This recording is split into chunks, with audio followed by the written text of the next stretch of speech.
Hey everyone, and welcome to another episode of Identity Library. My name is Veronica Becher. Oh my gosh, Cece!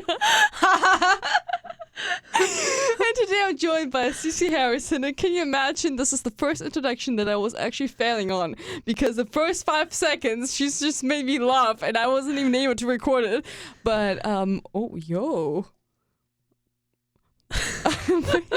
we had the weirdest introduction ever. My computer just completely went blackout mode. Pure. Because I kicked the table. But basically I'm joined by Cece, and she's a really great friend of mine. I feel like I say it all the time at any episode, but I feel like her name was dropped several times in this episode. Not this episode, in my podcast, and I was like, we need to bring this girl onto this podcast, and she was reluctant, but we managed. We got it.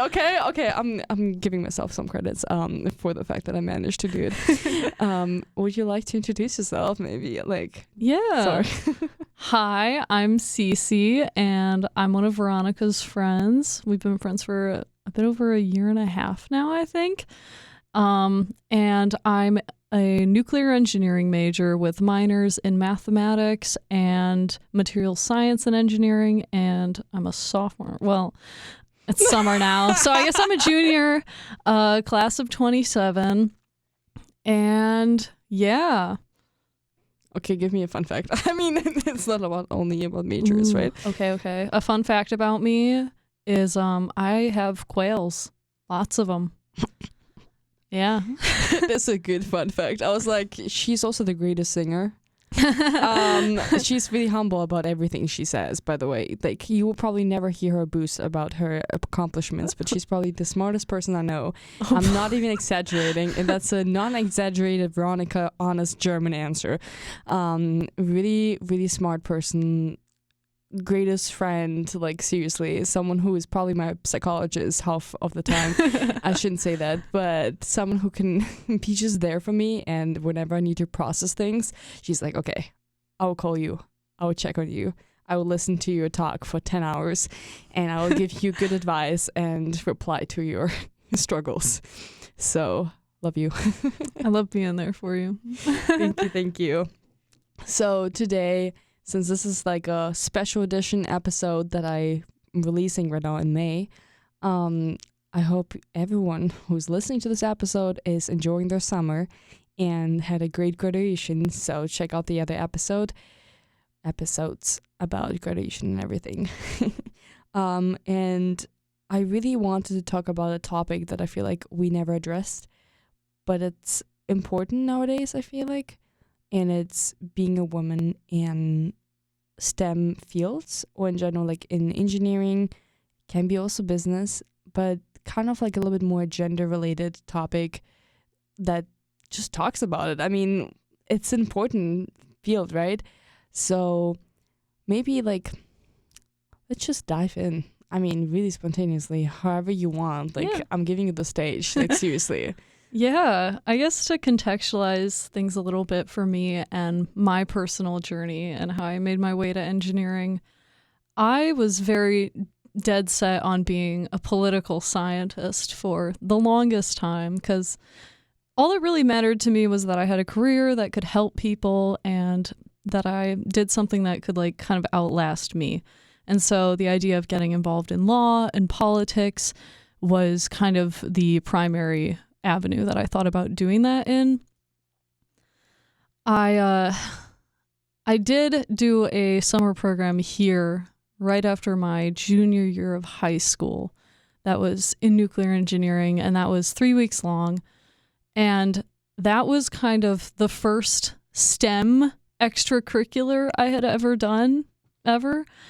And I don't know, I just kind of started to look around me and realize that the people who are my age who are interested in doing engineering didn't have any thing that I didn't necessarily. And it was just kind of a moment for me realizing oh, I don't have to already know all of these things. I don't have to already know how to program everything and all of the different languages. I knew nothing about computers.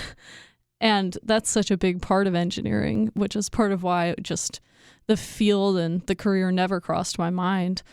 And I met one of my counselors, and she's kind of the closest thing that I have to a personal hero, because she was just, she was a normal student. She was like a sophomore at the time, but I could, for the first time, like I met somebody who was young, a young woman pursuing engineering, and I could like see parts of myself in her, and she believed in me. And it was just like that experience that like made me believe that I could do it, and made me realize that like, so long as I'm willing to work hard and put effort into this kind of thing, that I can do it. And engineering as a field was just really attractive to me, because it has to do with really building things and making deliverables that are completely tangible. Whereas things like politics, law, it's very much kind of a elusive medium, for lack of a better term. It's elusive is crazy. Lots of things change and lots of things get undone. And I mean, obviously when you engineer things, they can get undone as well, but it's just the kind of work that we do to kind of make new energy methods specifically for nuclear, which is what I'm passionate about, the idea of increasing our energy security and having more sustainable energy methods. The idea that I can build things to that end was very exciting for me. And all I needed was really to see that I could do it, and to see somebody who looked like me doing that field. And so for the past couple years, I've tried to do as many like summer camps and as much outreach events as I possibly can, because if I can be that person for just one other kid out there, then it'll have been worth it for me. Because just to be able to tell somebody, like, you might not think that you're enough, but like all it takes is continued motivation, and that you just continue to go at it, and you can get anywhere, and you can rise anywhere. And you don't have to be born with it. Like, you don't have to be naturally good at things. Like, I'm still figuring out my life when it comes to computers, but I'm now almost 2 years into doing computational nuclear materials research. So the idea that like you don't need to already have it all together. And I feel like especially fields like engineering, especially for women, we tend to look at those and there's just a sort of barrier to entry, because anyways, I'm going to get off my soapbox for a second. anything in particular you want to dive into, Veronica? No, it's totally fine. I feel like it was so natural. I'm like, who needs introductions? Like, honestly, I should have, like, literally the fun fact is I started recording and Cece already was talking. I'm like, man, should I just leave it in? Like, who needs actually, an introduction? Cece just knows what she wants to say. And then she's the person who was sitting in her car the whole time being like, I don't know if I should really do that. And what should I even talk about? And then Cece's like preparing a whole essay on how difficult it is to be in engineering. Well, I mean, there's still some different things to discuss, but I figured I'd give us a break from me rambling there. No, it's fantastic. I feel like I think it's such an interesting topic, because women rights and like even not even thinking about STEM and education, it's been such a long journey and we're still not there where we should be, in my opinion. But then this is maybe random like other thoughts that I had while you were talking. I never call myself a feminist, and I know a lot of people are like, why would you? Like, are you so negative towards women? Like, are you not supportive of women's rights? I'm like, there's something about these past years that I've seen about women right movements that for some reason are really extreme in the opposite direction, where it feels like women are superior than men sometimes too. Like, I don't know, maybe I'm just thinking that. Like, not that it's actually implemented in society, but rather this is how it feels like we should have, like, it's too extreme. Like, I feel like it should be more in the middle ground, like, oh, it's fine working with men. It shouldn't be just women should have like a huge percentage of, like, I don't know. Does it make sense? Like, I feel it's difficult to explain. I definitely understand that. I feel like there is, when it comes to trying to shift the media perception of like women belonging in the kitchen, women being homemakers, teachers, nurses, those sorts of professions, when it came to, you know, people who are motivated to try and open more doors to women, they definitely kind of went to the extreme just to get that out there and to try and make that culture shift. So I think it's definitely a hard thing to do, to kind of alter that, all of these preconceptions, and say, no, women can be doctors, women can be engineers. And I mean, I would say, as somebody who identifies as a feminist, I think that definitely there's extremism in all sorts of different things, but I think in general the mission of feminism and the idea has always been equality and equal opportunities.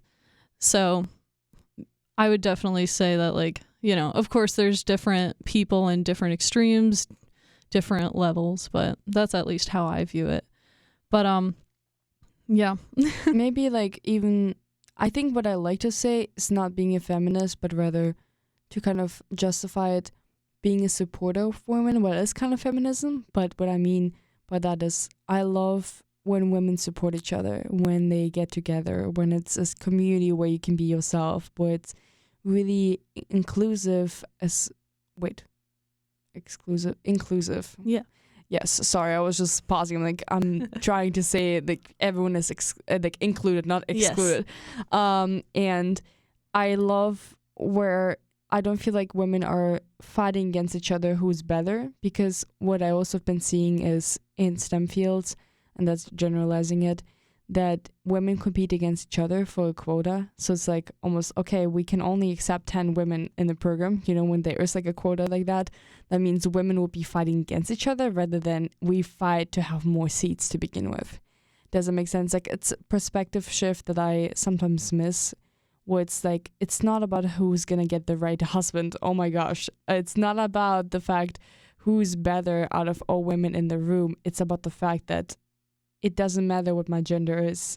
I have the same right to have a seat here, independent. And that's something that I don't know, I hope in the future that's going to be the case, rather than dividing people based on gender. Yeah, no, I mean, I would say it's not so important what you call it, if you call it feminism, if you call it supporting women, so long as, like, I think in general people should have the attitude that it's good for people in society to want to generate value, and it's good for us to support that, and for us to not discriminate based on gender, based on anything. So, and yeah, I would say one of the barriers to entry for me personally when I was looking at STEM is most of what I saw was like these like almost like superhuman portrayals of like women doing science. You know, you look at like our idols, Marie Curie, you look at just women in media, and the essay that I wrote to all the colleges when I said, hi, my name's Cece, and 2 months ago I decided I wanted to be an engineer. Please trust me that I'll stick with this. Was I called it my modern girl boss essay because it was about this kind of like portrayal of women just being completely perfect, you know, walking into the office, just looking flawless in their stilettos, ready to like just make every man wonder why he even has a job because she's so good at what she does. She's just perfect. And I looked at that and I said, I could never be that. And some people look at me and think that they could never be me now because I finally managed to get rid of my fear that I would never be able to be all of that. And I focused on myself and I focused on developing myself.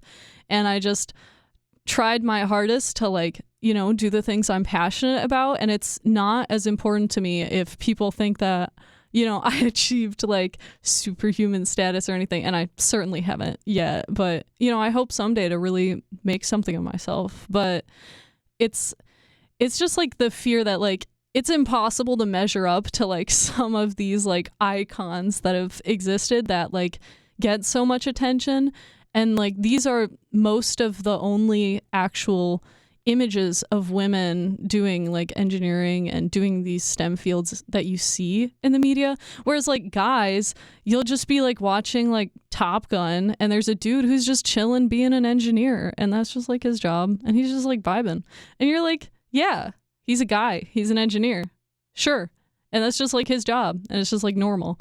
Whereas like when it's women, a lot of times it's like, and she's an engineer and she's the best and all the guys want her and she's just amazing. It's like I love the switch up and like your voice like yes, and she's the most sexual human being on this planet. Like and plus her nails are always done. Don't ask how she holds a screwdriver. She just does with her mind, with her girl power, girl boss slay.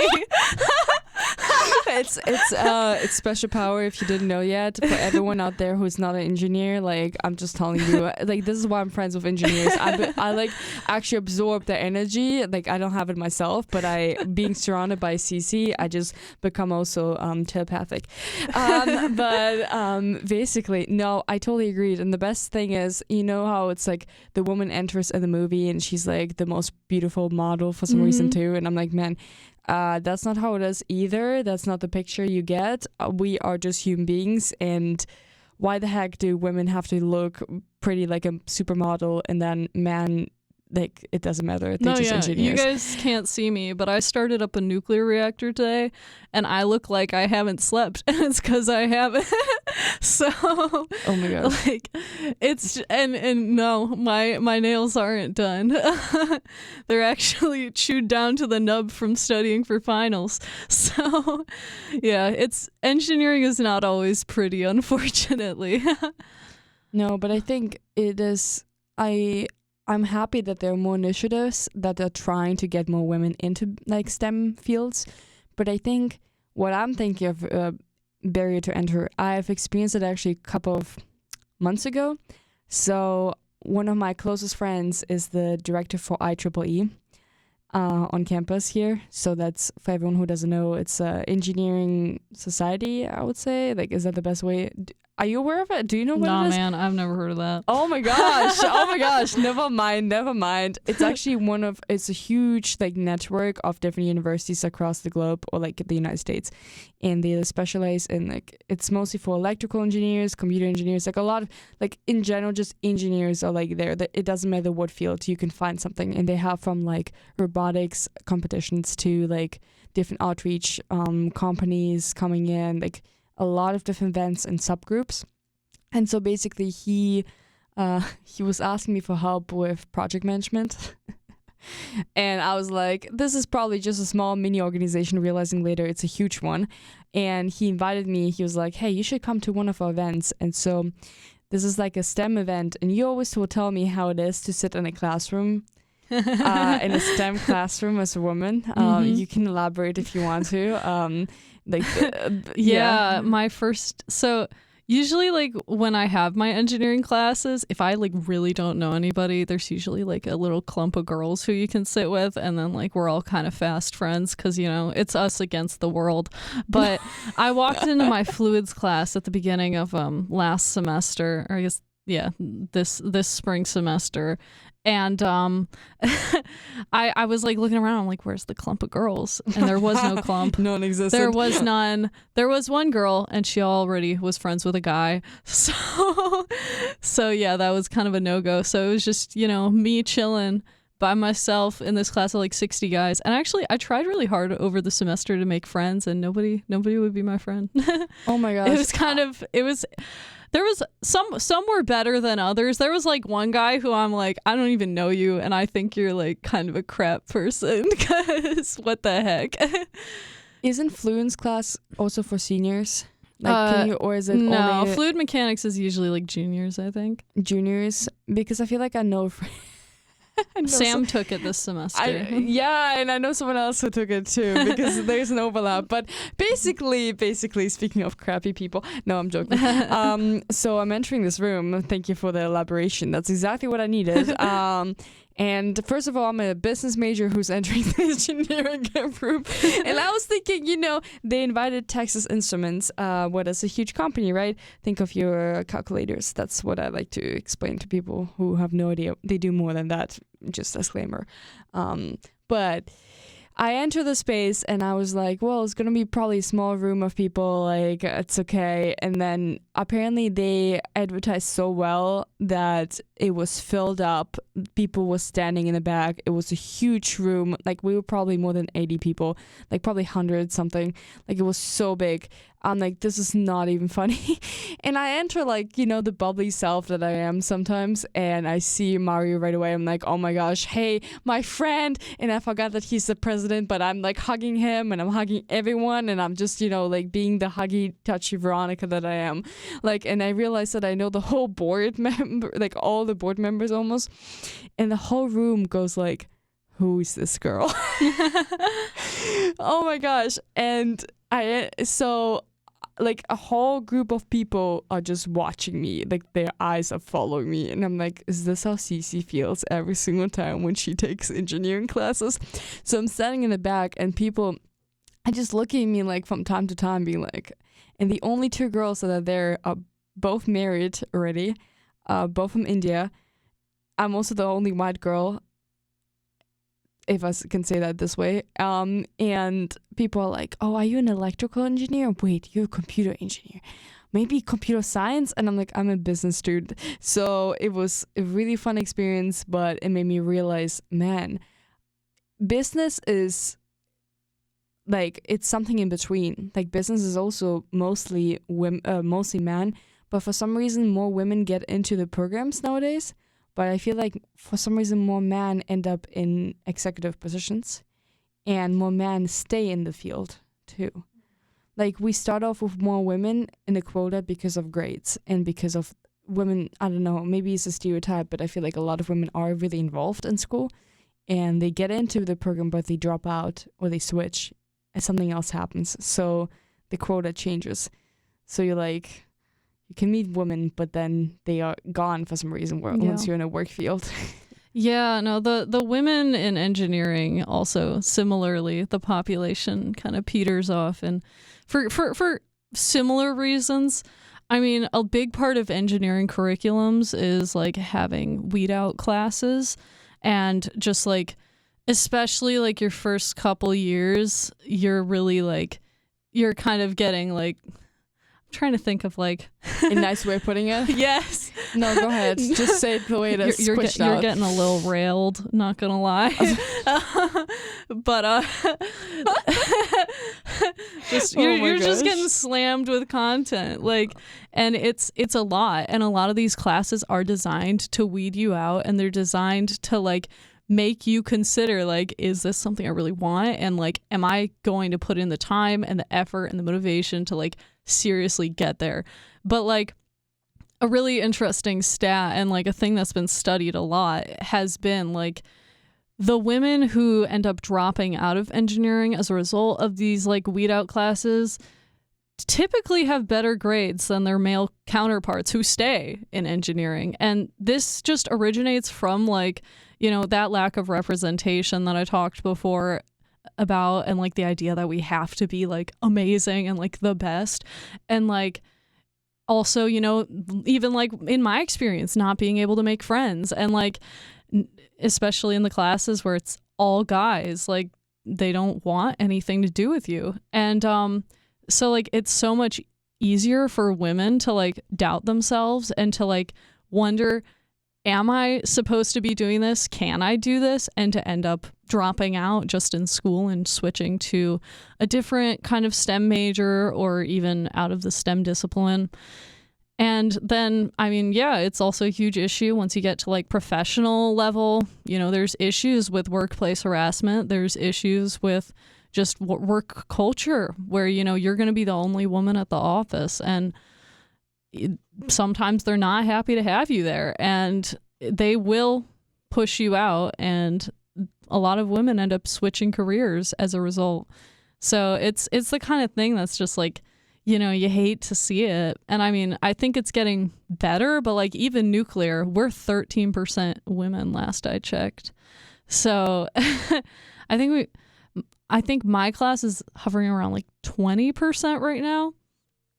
But yeah, like as a field, it's just it's quite the low split. So And that makes me sometimes think, what is the reason besides the social aspects that women are less likely to be in business is crazy. I just said business too, but engineering. And it makes me think sometimes, you know how there are so many theories on how your brain is developed and women are more creative, blah, blah. You know, like the whole thing of like, oh, STEM is more for men because men think more with this. Men are analytical and women are not. And I'm serious. Like, exactly. And women are more emotional and emotion driven. I know there are some people that are listening to my podcast that probably disagree right now with what I'm going to say, but and guests that I had on this podcast too, honestly.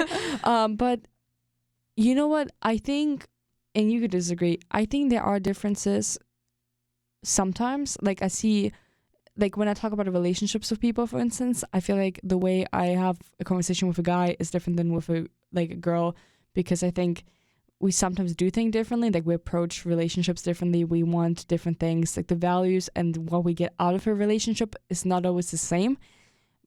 There, I would say there is a difference between genders, but I think at the same time, something that people forget is that these differences complement each other. And what I mean by that, I don't think that a woman isn't capable of doing the same job as a man is, only because someone is saying, oh, but he is more analytical. I don't think that's the case. I think only because I've seen so many men that think really similar to what we would consider, generally speaking, a woman would think like, that I'm like, I think we should not put it on gender, because it depends how you grew up, who you are as a person, if you're more into math or not. Like, think about that.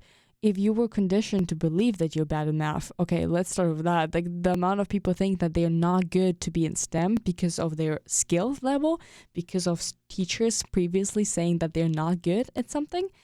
It's just, I think there's so many factors that we can't calculate, and that makes you who you are as a person, that you end up not going into a field. But I don't think that has something to do with, oh, this field is too technical, or this field is not technical enough, and you couldn't do it because you have a different gender. Yeah, no, I mean, I would say, like, as a society and, like, everything that comes with that, there's certainly, like, on average, you might see, like, differences. But, so, like, to support a little bit what you were saying and observing. But, like, I think, obviously, I'm of the mind that, like, inherently there is no difference significantly in the way that, like, what our brains are capable of and the kinds of things that we can do when it comes to an engineering standpoint, when it comes to any kind of, career standpoint. I think both men and women can serve very well in any kinds of roles that we have available today in our modern society. But yeah, I would just say, like, it's not as popular for girls to be into STEM and that kind of thing, and it's not as widely encouraged. It's dissociated with, like, femininity. People act like, if you're an engineer, you gotta, like, dress like a boy, and hey, just because I do it doesn't mean you have to. No, I'm kidding. Cece's not. Cece's wearing nice, cute dresses from. This is true. No, I love to, like, every now and then I like to get all yassified and go to my engineering classes and be like, that's right, guys. I do have dresses, and she wears more dresses than I do. Like, honestly, the amount of times I'm, like, more in business pants running around is, like, tremendous in comparison to Cece dressing up. No, I love my humongous earrings. They're my favorite. No, that's so true. That's so true. And honestly, I think that's what it reminds me of. This is so random. I don't know why I have this thought, but my advisor for my volunteering job, my neighbor to neighbor volunteering job, once said, well, he said, So we're mentoring kids that are in high school, and we kind of helping them finding their career path, what is super difficult. Like if you imagine back then when you were thinking of going into STEM, you're not even thinking about STEM, right? You were thinking about political science. And to be fair, that's exactly how a lot of kids feel like, right? They don't know what to do. And so he was saying, well, it's so super difficult to imagine a job that you haven't seen before. And he was like, I probably am a teacher because I've seen a teacher before. But what is about a job that I haven't seen before? And I was thinking, well, what is if it's a generational thing that you could say, if your mom was an engineer, there's more likely, or someone in your family who's a female engineer, that you will more likely go into engineering because you've seen it before. But what is if you've never seen it before? That means, yeah, go ahead. No, yeah, I was just going to say, like, before I did that summer program, I don't think I'd ever met a woman engineer in my life. And I hadn't even met that many guy engineers, but like, yeah, no. And think about how many different engineering professions that are out there that we don't even cover in school, that are like niche engineering degrees that you could like pursue, or like directions, like career paths, that I'm like, man, there's so many, I don't know, interesting jobs that we need, but because you've never seen it, you probably never get exposed to it, so you don't even know it exists, that you possibly could even do it. And I think this is like just a full circle thing. It's like there's no one there to show you that you can be, and there are certain people that break outside of the normal like rules and get to the job they want, but even then, you never know, right? Like you need to be do you have to always be the first person? Like sometimes you don't do it because you don't want to be the first person, right? No, yeah, exactly. I did not want to be the first woman to try to be a nuclear engineer at all. It's just, I feel like you're right. Like you have to, I mean, you don't have to, but sometimes, you know, seeing is believing, and being able to see somebody else doing something who's not so different from you makes you believe that you can do it. I sometimes like struggle so much because I haven't found anyone who pursued the career path I want to pursue right now.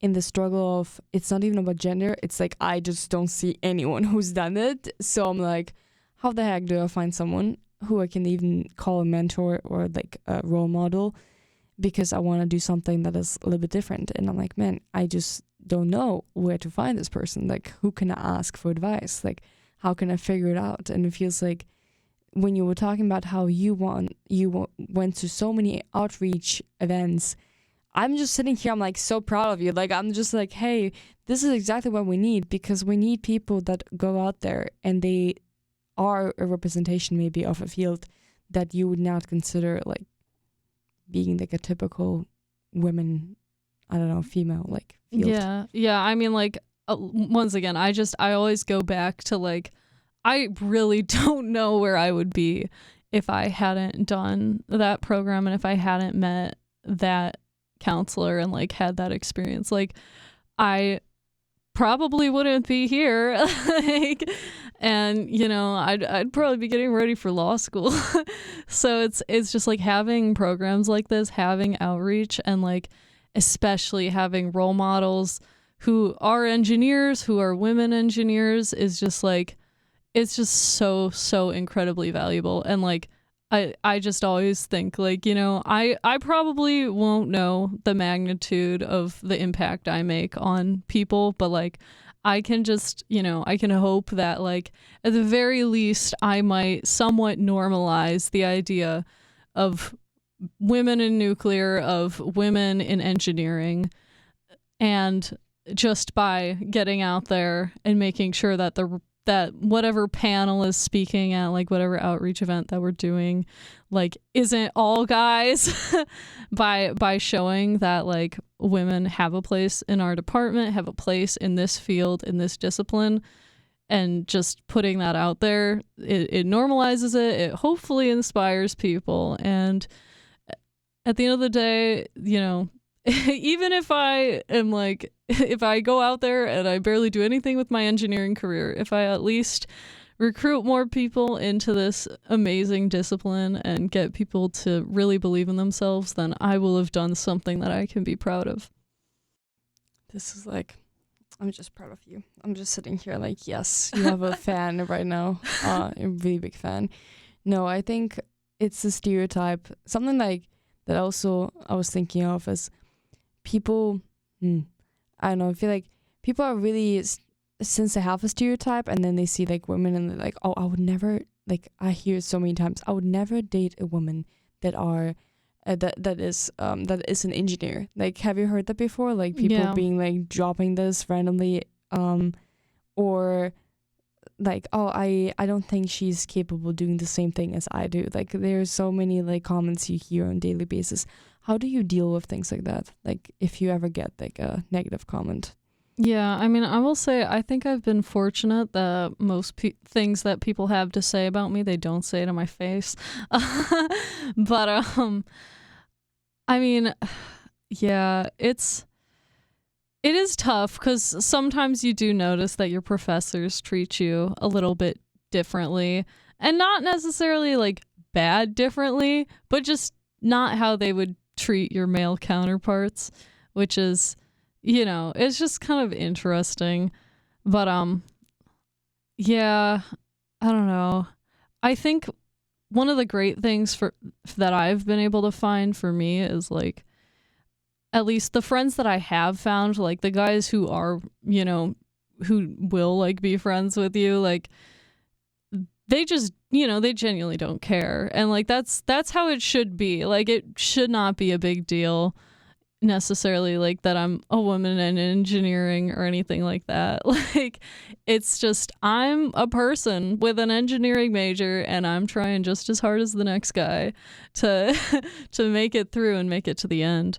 But yeah, I don't tend to get people actively coming at me and doubting what I can do because I tend to be doing more than them.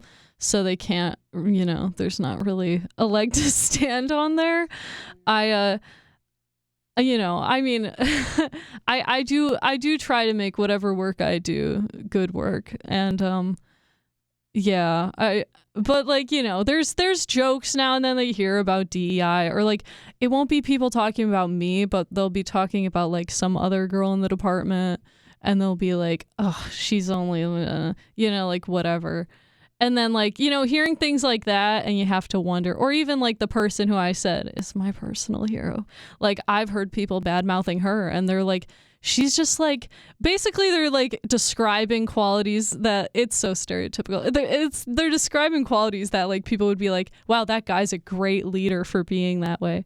Because she was a president of a student organization for quite some time. And they're like, she's so direct and so like, she's just like impersonal with the way that she's, aka efficient at getting things done. And they're German. like, and they're like, she just, you know, she makes sure that like things happen in the way that like she plans them to. And I'm like, and like, she's literally one of the smartest, most amazing people I've met. And like, I could do much worse than being just like her, which I'm not trying to be just like her, you know? I've really tried to like, the role models that I've found, I've tried to like almost like, you know, mosaic it a little bit, because I don't want to do what she's doing with her career, but I do admire how she's gone through this degree and like the kind of leadership that she's brought to our department and our community. So like, I try to emulate that kind of thing, but like, you know, I also look at like some of like my upperclassmen friends who are guys and I'm like, man, I would love to do this thing the way this person does. Or like, I really wish that I could be more like this person with this kind of like drive and ambition and really be able to like get things done. So it's just, yeah, that was like a little bit tangential towards the end. No, don't worry. You're totally fine. I'm thinking about, I'm like, I think it's just also speaks loudly how you talk about people, like how you are talking about like other women in engineering. And I think that's admirable too. It's not being jealous of the fact that they have achieved more than you did, or like it's not even more than you, it's the fact that they've achieved something, right? Okay, I'm so sorry. Well, spoke too soon. Yes, but the fact that The fact that it's like, oh, it's admirable that these people did so much. And it's like, I've recorded just recently an episode, and it's just me being like, oh, I admire the people that are in my strategy class. I admire the people that even don't speak up all the time, because I think people are really smart. Not the loudest person knows the most. It's sometimes we just have different paths and different passions and different strengths and weaknesses. And the fact that someone has a strength in one thing doesn't mean that it's bad in the big picture. And I think that makes me super happy. Like, that's how you talk about people, and that's admirable.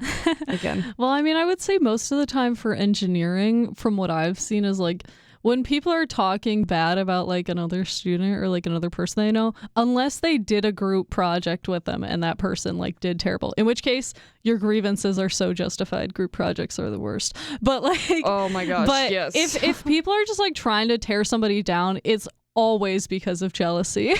Because us as engineers, we are very competitive. I am very competitive. I love to be competitive. My best friend one of my best friends in like the whole world is this guy who I met like when I came to school, and I was like, oh my god, it's the male Cece. Oh my gosh. I'm like, this is terrifying. I'm like, this is my carbon copy. This is crazy. I should meet this person. I know I need to know.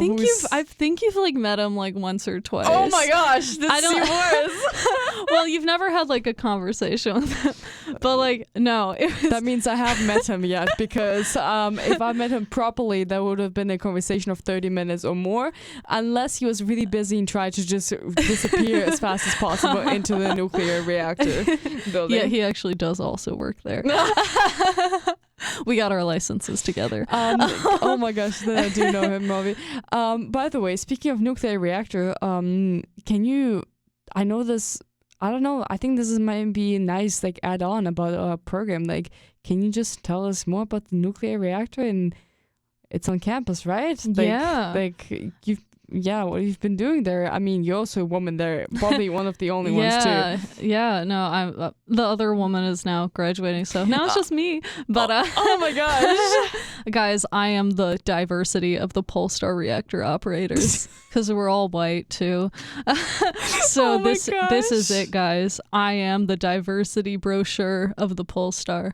The reactor on NC State's campus is called the Polestar, as you might have picked up on, and we have been operational since 1972, and we've actually been running on the same fuel ever since. So, you know, you always see those cartoons having all this like ooey gooey like nuclear waste everywhere spilling out of the facility. Well, you're wrong. We've had the same stuff since the 70s. So, and we store it all inside of our reactor. And we operate during the weeks. Typically, we have a lot of utilizers. We do like neutron imaging. You can also visit our website if you Google NCSU Polestar.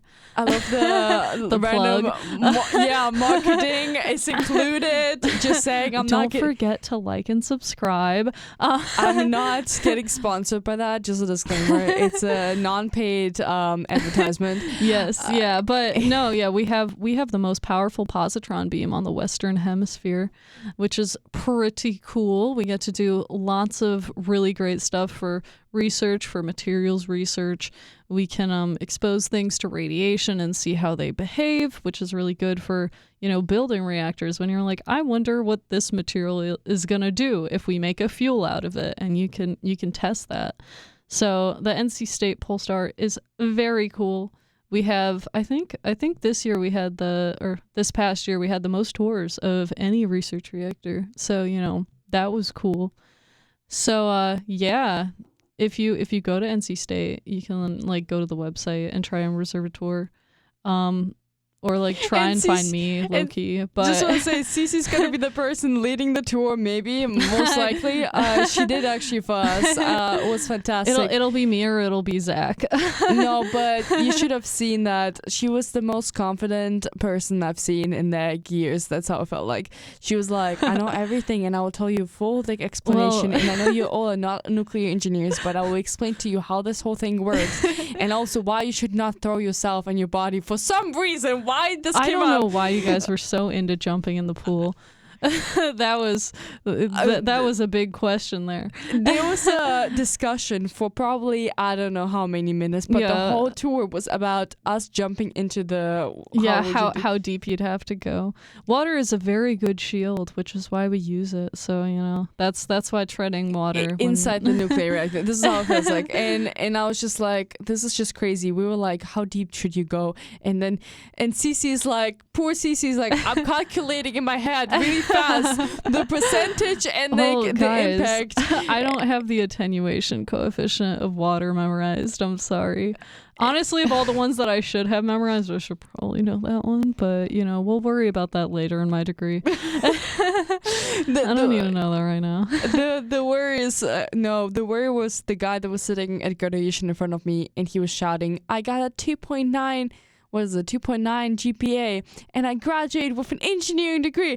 And then the girl that was sitting next to me, she was like, oh my gosh, I hope he's not building anything for me. And I'm just like, this is so funny. I mean, not funny, but it's like so true though. But sometimes I think about it. I'm like, you know what? I don't think a GPA reflects really well if you're going to be successful as a person. No, or not. yeah. I mean, you can always get down bad in engineering with like, if you have like 1 or 2 classes go bad for you, it can drag you down. It's like goodbye, good GPA. Yeah. Or no sleep. No, I can't do like the like, I don't know, I can't whistle that well to, you guys know the sound I was thinking of maybe. Like, the this sounds like a atom bomb just exploded. I kind of nailed that. That was so good. Oh my god! Actually, I ate that up. Yo, let's go. I didn't believe in myself, and that's the problem, Veronica. Because I believed in myself and I did it, and it was amazing. And that is why you all should be women in engineering. Even if you're a man, you should be a woman in engineering because it's the best. And you just believe in yourself, and it'll all be okay. It'll be great. Do you know what I sometimes also admire is when men come to different organizational like events that are meant for women, actually. Like, how the women's center sometimes has men too. Yeah. And I get why these spaces are meant for women only in a way, but like not only, but they're meant for like mostly women because it's like a space where they can be themselves. And you never know why people come to these type of centers, right? Maybe they're like scared of men because of past trauma. I don't know, like whatever.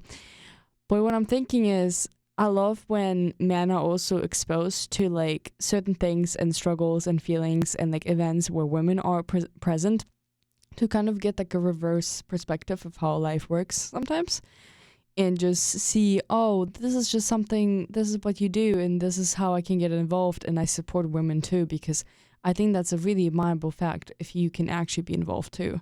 Yeah, no, definitely. I mean, I think obviously there are spaces that like we try to reserve for women to like give them those safe spaces or, to provide support. But like, I mean, even for example, like I'm the new president for Women in Nuclear, and like our club encourages everybody to join. Like we genuinely put on events for like the whole department, and like anybody shows up in the class, like guys, girls, your non-binary pals, everybody. Yes, and cool. Like that's because our mission as an organization is not like to just like, only be exclusive. It's to promote like, to promote the inclusion of everyone in nuclear. And that includes women, that includes non-binary individuals, that includes men, that includes just, everybody who wants to be in engineering. And it's just also while like having the club behind it and saying like, and,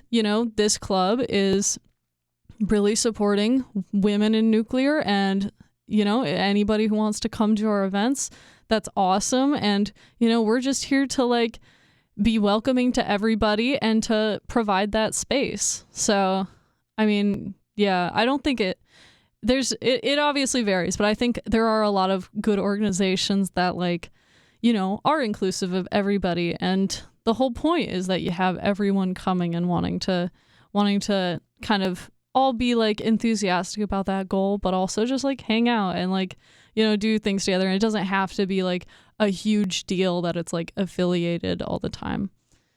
might be my like kind of last question that I feel like is also interesting. How do you feel about being taught by mostly male professors? Because your department is so funny. The amount of times I hear from some people like in your degree, like there's so many Soviet Union like former Soviet Union like professors, they all Russian or from some kind of like USSR times, like that I'm laughing at it. I'm like, this is funny. This is where all the professors went to, by the way, the United States afterwards.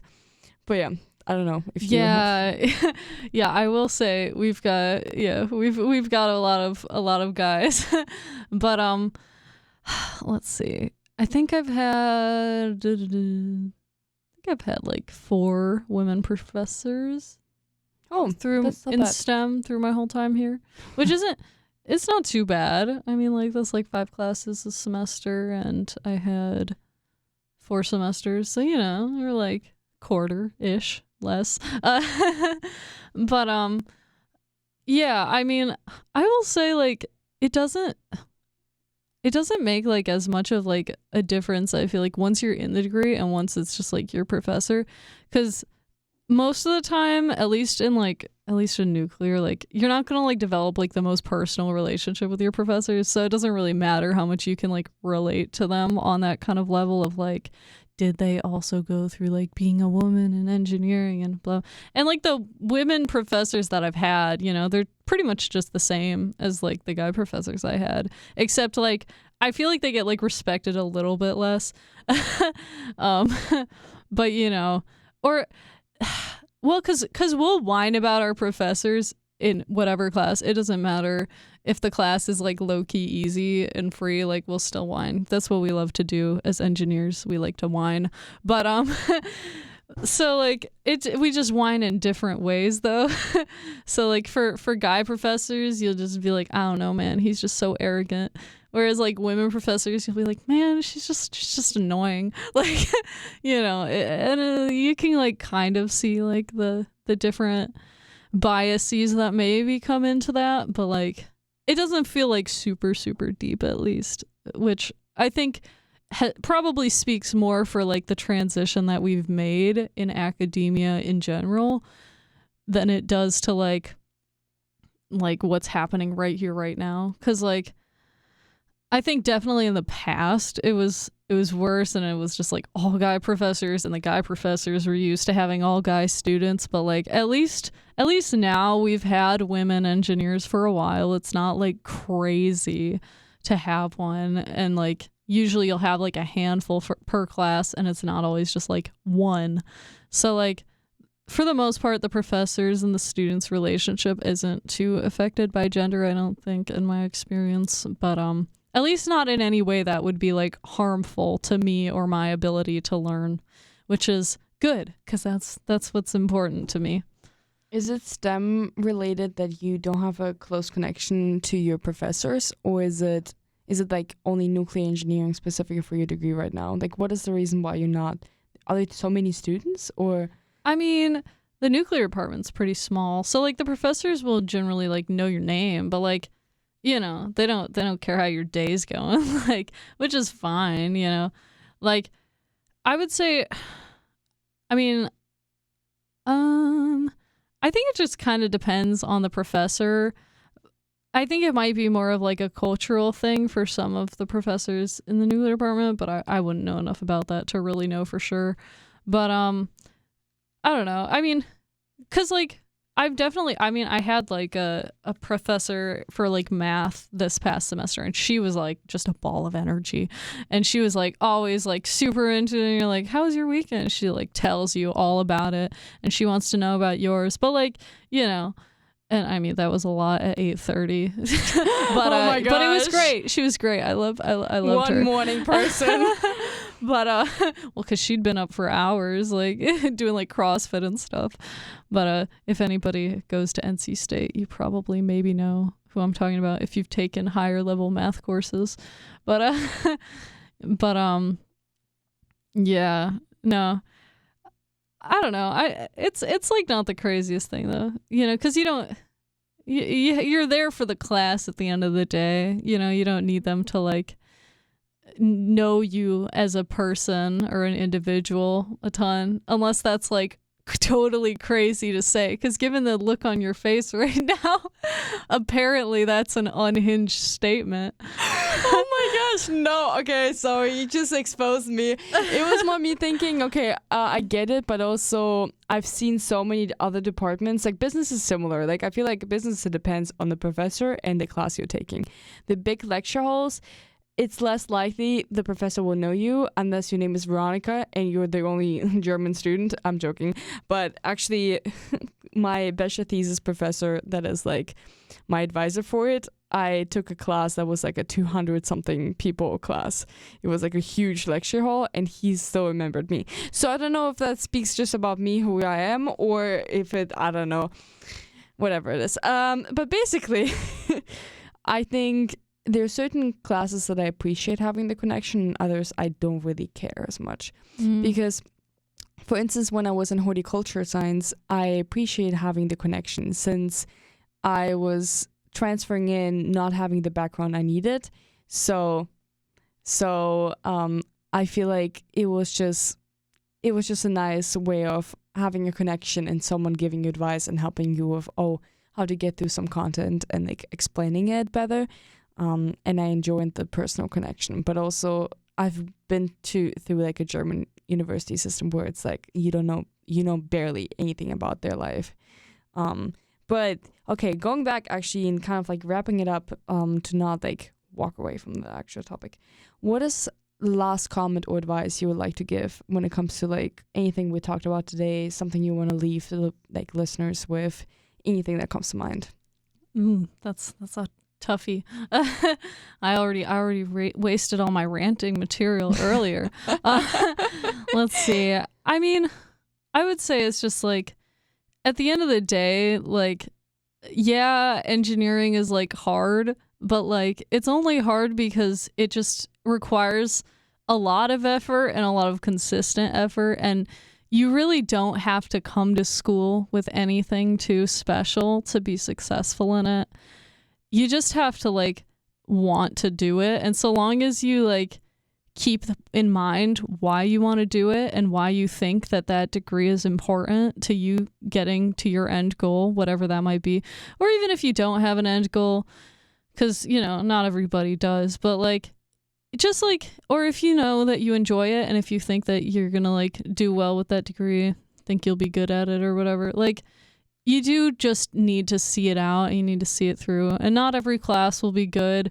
Not every professor will be good. Not every person you try to make friends with will want to be your friend.